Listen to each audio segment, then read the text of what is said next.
I believe this is working. I think so. Good morning. I'm going to do a very quick video today, um, as this I had a little teaching essentially over the weekend with my family, and I thought that I would kind of share this as this is part of um, proving, I guess, that for the world, I guess, Romans 1:20. Something very simple to prove, I guess, is the creation or God Himself. And I know that some is, and most people out there. Well, I know, I understand. I know God. He's changed my life and and whatnot, and absolutely true. Um, but when you look at things from the creation point, and this is what I wanted to emphasize today, as we step more into the creation and more understanding of His actual um, nature and whatnot, you will understand that this is exactly what they're trying to remove. They're trying to remove it in every facet of life. Just want to make sure this is recording, but this won't be long. But you'll see that as we move forward, in this industrial world that we live into, the city, get people further and further away from understanding who God is and His creation. And with Romans 1:20, he talks about how, and I'll just read it real quick, but it says, Paul, for since the creation of the world, His invisible attributes, His internal power and divine nature have been clearly seen, being understood through what has been made, so that they are without excuse. Man, of course, is who he's talking about, and that's from the. I think that's. I'm not even sure which one that's coming from, um, but in the one that I read, it says, "For the unseen things of Him from a world's creation, by the things made, being perceived, are clearly seen, even His eternal power and divinity, to the end that they should be without excuse." Okay? And then it goes on to talk about, inasmuch as having to come to know God, not as God did they glorify Him or give Him thanks, but were made fruitless in their reasonings, and darkened was their undiscerning heart.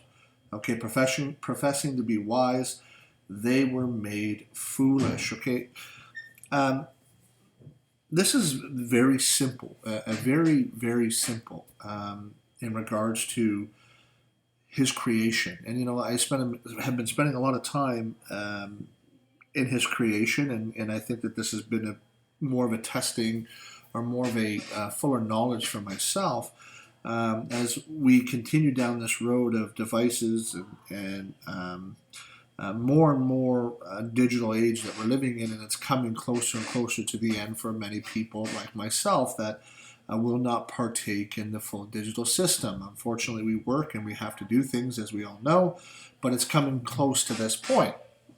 But this all comes to the point of, where did the pyramid come from? What are they? We understand that the adversary, he mimics, and he changes things into his ways and his views, because he's the ruler of this world. And we have the pyramid, and the all eye seeing pyramid, and the pyramid structures throughout the world that basically have him at the top. And this is the true pyramid that I did, and it's the easiest way to do this, because I can't find this anywhere, obviously, but this would be like the true pyramid. I'm hoping you can see that. And that would be God, Jesus, man, woman, and children. And this is the true pyramid. This is the actual pyramid that is in His creation. This follows suit from man all the way to animal. And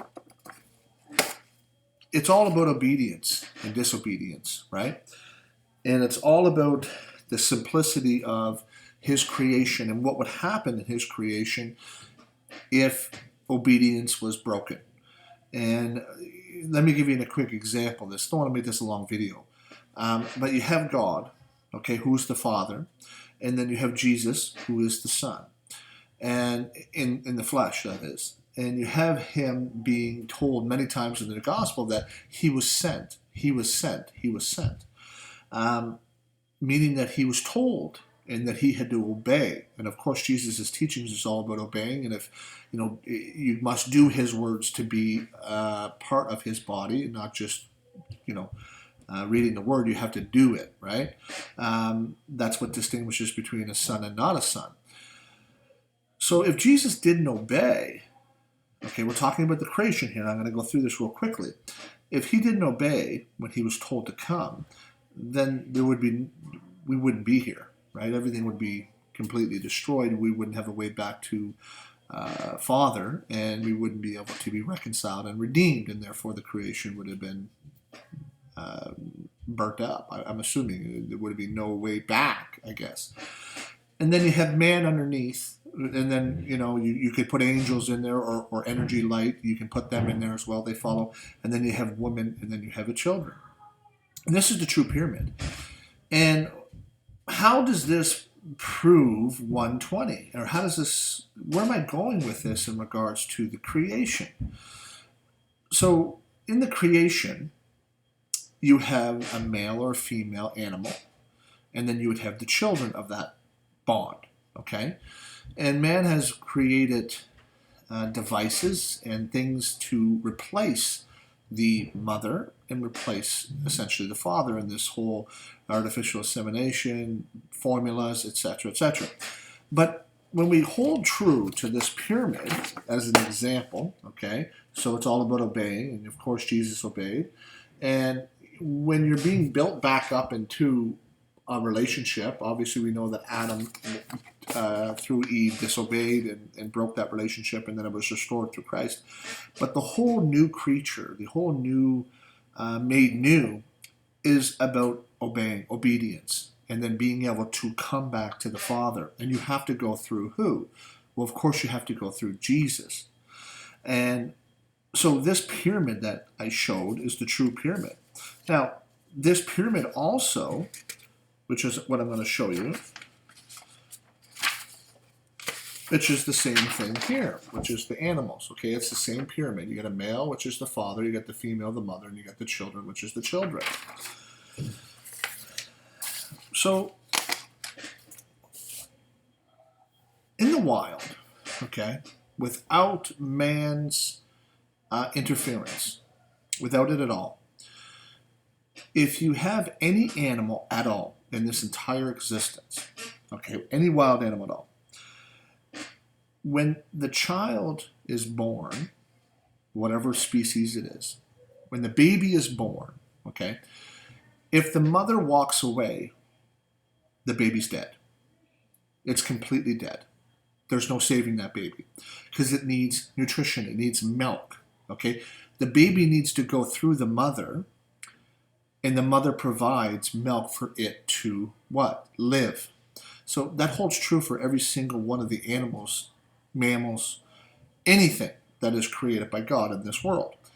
If it's not given the milk, it dies. If the mother abandons it, the child or the baby, they're dead. That's it. It's simple. It's very simple. This is where I'm going to go to. Now, if the father was in the picture, and we're looking at God the Father, and then the father of the actual animal, can he do anything? We're talking in a natural way. Can he do anything? No, he can't. He can't save that baby or his own child. He can't save it. He needs the mother, which provides the nutrition, provides the substance, allows the child to grow, and continues to nourish that child all the way through. Okay? So you have this undeniable parallel between God the Father, Christ, and man. That's why he says we have to go through Christ to get to the Father. There is no other way. And this is evident through his creation, and this is why I'm doing this video. It's very evident. Doesn't matter what species or what animal in the wild, if the mother abandons that baby, they're dead. It's done. So what happens spiritually? What am I trying to say here? Well, man is dead. We're looking at outside in this world, all men are dead. Women and children, they're all dead spiritually, unless they go through Christ to get to the Father. It's very simple. And Romans 1:20 is remarkable when you use the actual creation to prove out the existence of the God that you serve. The child or baby in any single circumstance in this natural wild world, if it does not have the mother's milk or is not brought up by the mother, it's dead. So what do you have? Is Christ a mother figure? Yes, absolutely. He is. He's absolutely the mother figure. And in fact, in the Old Testament, what is wisdom referred to? It's referred to as she. And who has the wisdom? Well, of course, it comes from God, but it goes through Jesus Christ. Jesus Christ is representation of wisdom, knowledge. Okay? And so would Christ be a mother figure to the world? Yeah, it's absolutely evident. If you cannot go through Christ and you don't go through Christ, you cannot enter into the relationship with the Father. Without Christ, the Father can't do nothing for you. Just like the animal kingdom, natural. Now, of course, we have destroyed all that, right? Now there's men that can be women and they can have breasts and they can feed, and the list goes on and on. We have replaced the natural order of things because of the adversary and man's own imaginations of his heart and mind. So you have a new kind of understanding and structure here, which is very simply like this. Okay, God the Father, that's where we get the Father from. And then Jesus could be the mother, or is the mother figure, obviously. And then you have the mankind as the children. Okay, and no different than the angels, or whatever you want to call them. And then the same pattern is obviously written in his creation. You have men, women, and children. The man's the father, the woman is the mother, and then you have the children. Okay, and when you look at that physical structure of the family, which Satan and the adversaries and man has been trying to destroy now for many years, men can be women, women can be men. The roles are all mixed up. Women power, man is no longer. The list goes on and on and on. And what we're seeing here is the destruction of the actual creation, destruction of the family. Okay, we have now created the animals through artificial insemination. They're no longer made in the likeness and image of God. We have now made them. And the man leaves the house, destroys the family. The mother abandons the children. They're put into care. Now it's tremendously pushed over the last few years, decades, I'd say, for the formula, replacing the mother's breast milk. And now it's being brought up in an artificial substance. It all ties to Christ, but you're having the breast milk in regards to the mother figure of the natural way of things would be the nutrition. You're nourishing, you're starting on milk, and then you go on to what Paul says, the meat. Okay, as you get older, it's all spiritual, guys. But they've replaced it with seed oiled filtration of breast formula, milk formula, baby formula, which is a counterfeit, right? It's like the counterfeit gospel. I mean, this might be too much for you to understand or comprehend, or might be just too out there, but the simplicity of his creation proves all things. It literally proves all things. If the mother abandons the baby in the wild, the baby's dead. It needs its mother. We need Christ, or we're dead.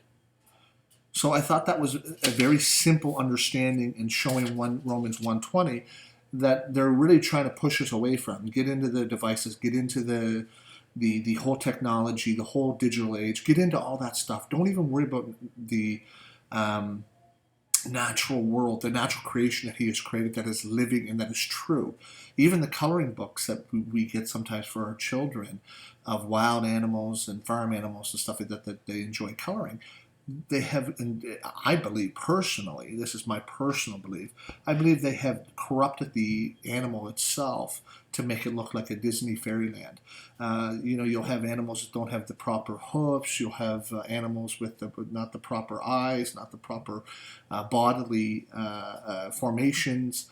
They don't do this by accident, I don't think. They want people to not understand his creation, and therefore look at it like they don't have a clue. And I know that might be far-fetched for a lot of people, but that's what I personally believe, because everything is confusion. Everything is destruction. And this is the kind of world we're living in right now, where people don't even have a clue where their food comes from. A lot of children in this world wouldn't even know where chicken comes from, or beef or anything like that. They go to the grocery store, and it's there plentiful, right? We're a gluttonous generation. So there's a very simple understanding of the pyramid, the true pyramid. Anyway, that's all I had. I wanted to have a quick video, something for, as the world would say, food for thought, on the simplicity of proving God's existence in something as simple as the male and female relationship in natural animals. That if the woman, the mother abandons the child's dead. Doesn't matter. There's nothing that can save that child. Spiritually, this is what is going on with man today. If you don't have Christ, you're not through Christ, you're dead. It's very simple. Anyway, I hope everybody's doing well, and I hope you enjoyed this.